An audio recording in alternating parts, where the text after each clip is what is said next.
All right, we're gonna go ahead and start with our next guest. We'll have the first question from the audience. Right. Firstly, congratulations on your engagement. Thank you so much. I appreciate that. Next question. What is the biggest struggle you had as a person of color or voice actor? The biggest struggle. It's to make it short. I guess it's the biggest thing is knowing how much harder I have to work for the same opportunities as people that don't look like me.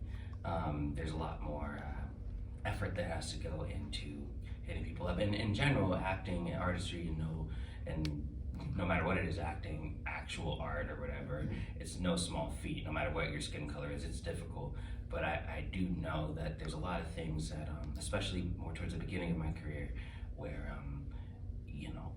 there was other people that were starting off around the same time that were getting the opportunities and the success a lot faster than I did. Not, obviously they're skillful, but there was just things I wasn't seeing that I saw other people seeing. So I was like, that sucks. So that would be the biggest obstacle, is having to remind people I exist way more often.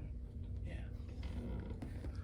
So you, your fiance, and Zeno are like very hilarious on Twitter. Y'all are very playful but protective of each other. Mm-hmm. What has it been like having that camaraderie going into this industry? It's great, and it's awesome because at a con like this, where usually all our tables are next to each other and we're hanging out, and I remember Anairis and Zeno knew each other before I had known either of them, or at least more closely.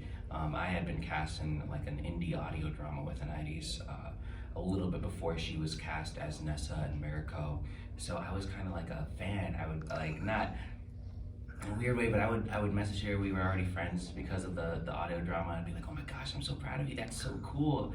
And she'd be like, how are you doing? I'd be like, I'm still trying, taking it day by day. That was our dynamic. And the same thing with Zeno. I would just be in his comment section in his Twitter and be like, oh, you're so cool. I want to be just like you when I grow up. And now there's this mutual respect between all of us outside of me and Anairis being engaged. There's like this, we all want each other to succeed at all times, right? Whenever a new anime comes out, and we know it's coming, me and Zena will look at each other and it's like, if not you, then me.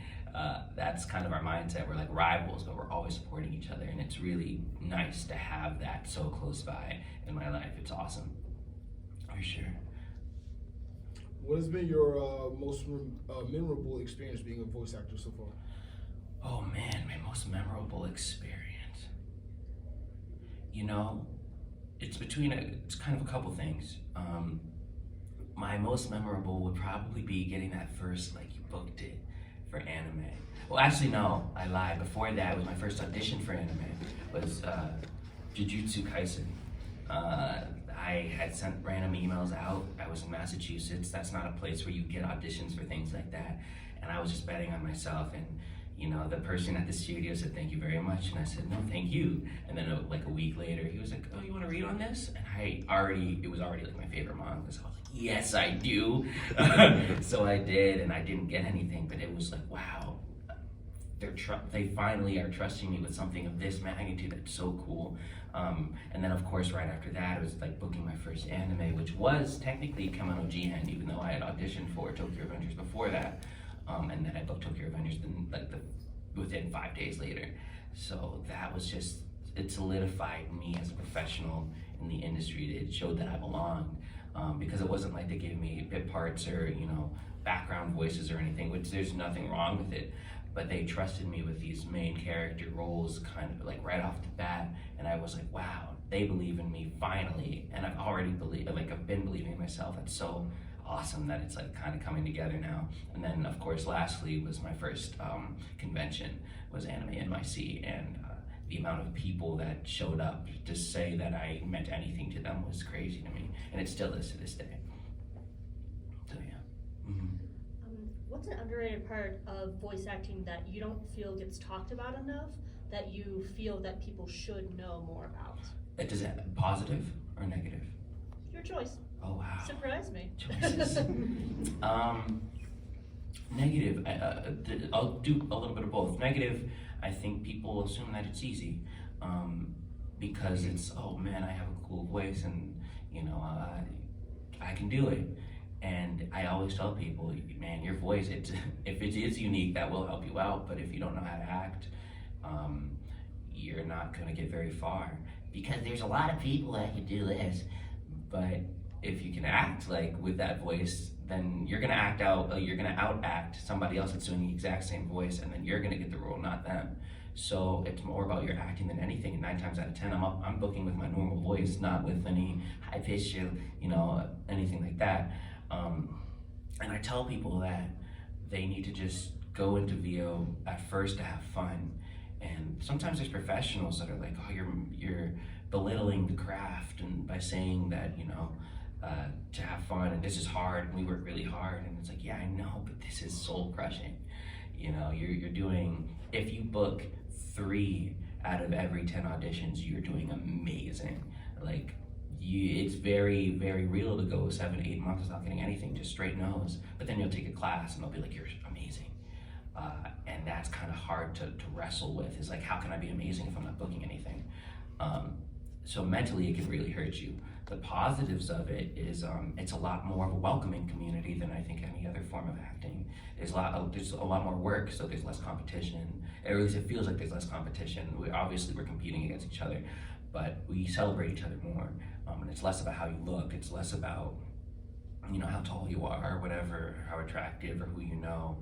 There's less schmoozing. There's still schmoozing, but in general, like, I feel like it feels like more of a community, and we all have our backs, and that's really, really cool. So if anybody's nervous to get into voiceover, just go for it. I always say, just start. Don't paralyze yourself by wondering, how do I do it? Plug a microphone into your computer, go on one of the websites you recommend, like Casting Call Club or something, and just audition. And you might not get anything, but figure it out if you love it. And if you do, then welcome. But if you don't, then that's okay too. And maybe there's something else for you in the entertainment industry that suits you better. So yeah, you have your hand up for a while. Oh, hey, Glenn Malone with Complete Nerve Authority. By the way, thank you for what you do. Thank you. Want to say. So tell me, how do you get that? Which you actually was like Takamichi, right? How did you get that emotion?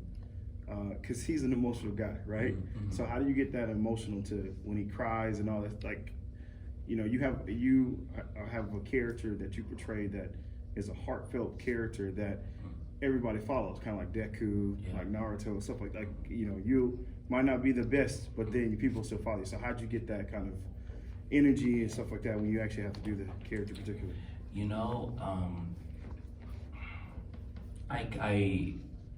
When I did the audition, I kind of just went for it. I didn't read the description or anything. I read the words and I did what spoke to me, and that worked out.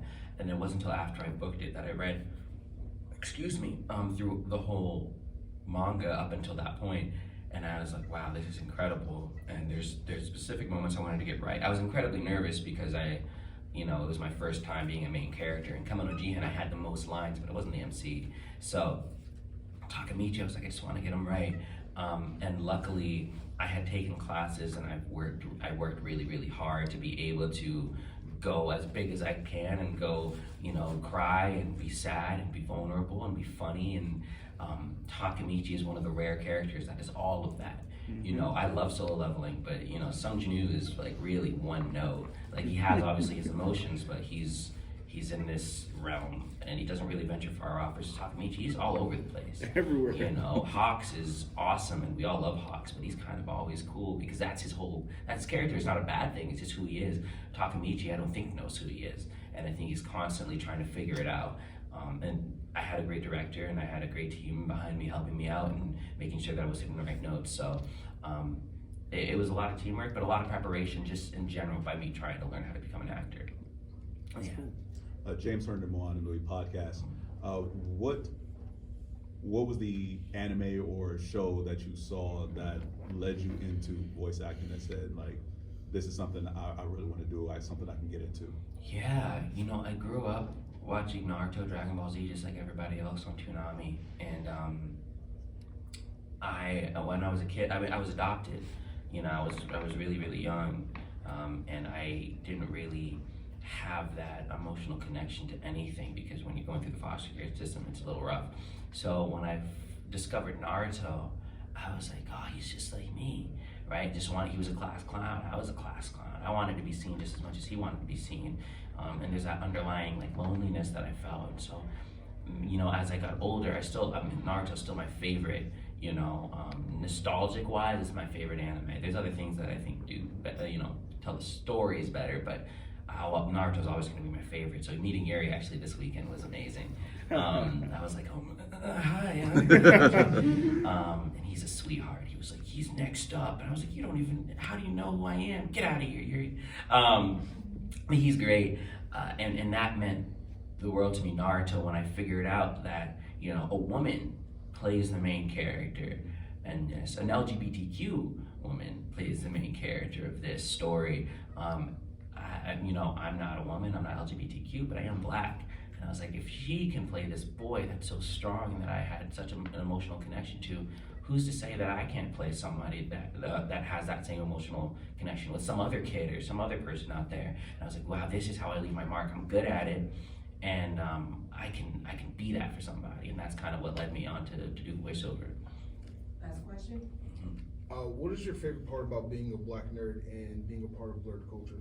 Oh man, it's cool because the more cons I do where there is like Black people everywhere, I'm like, wow, that's amazing. Growing up, I felt like I had to hide it.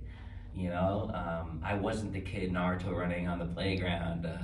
I wasn't the kid that was so unapologetically themselves. I was like them, but I was afraid. And to this day, I look back and I go, man, I wish I wasn't so afraid.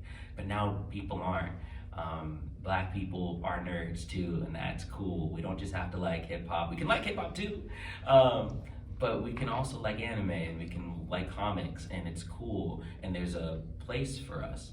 And being a part of this, you know, I always tell people, like, I use Spider-Man as an analogy where I say, you know, back 10, 20 years ago, the whole thing behind Spider-Man is anybody can be behind the mask, right? It doesn't matter who, like, you put on the mask, you can be Spider-Man, you can be Spider-Man. But if you're reading the comic, you know who Spider-Man is. It's Peter Parker. And who's Peter Parker? A white boy from Queens. So, like, now we have Miles Morales. And, you know, in the latest movie, we have the Indian Spider-Man, we have an Asian Spider-Man, and we have an old 40-year-old guy as Spider-Man. And it's true. And you see more and more Black kids dressing up as Miles, and you see all these people, and it's the most incredible thing. So that's what, when I say representation is important, I mean that if you don't see somebody that looks like you in the space that you think is cool, you don't think it's possible. For something in your brain tells you, oh, well, I guess that's not for me, but that's really neat.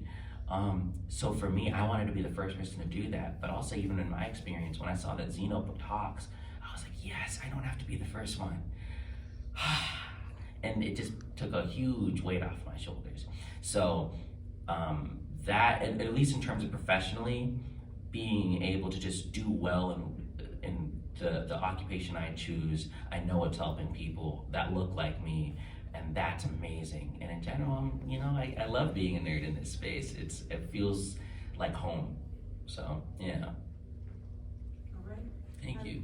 That's the end of our interview, and we'd love to get pictures with you with our outlets. Yeah, And absolutely. come right to the backdrop right here. Okay. Lady from Geek by Hearts. Lady Mandalore, also known as Room Full of Blerds. Chris Fury. We'll be watching Mayhem Media. And you are watching? Blerd Eyeview!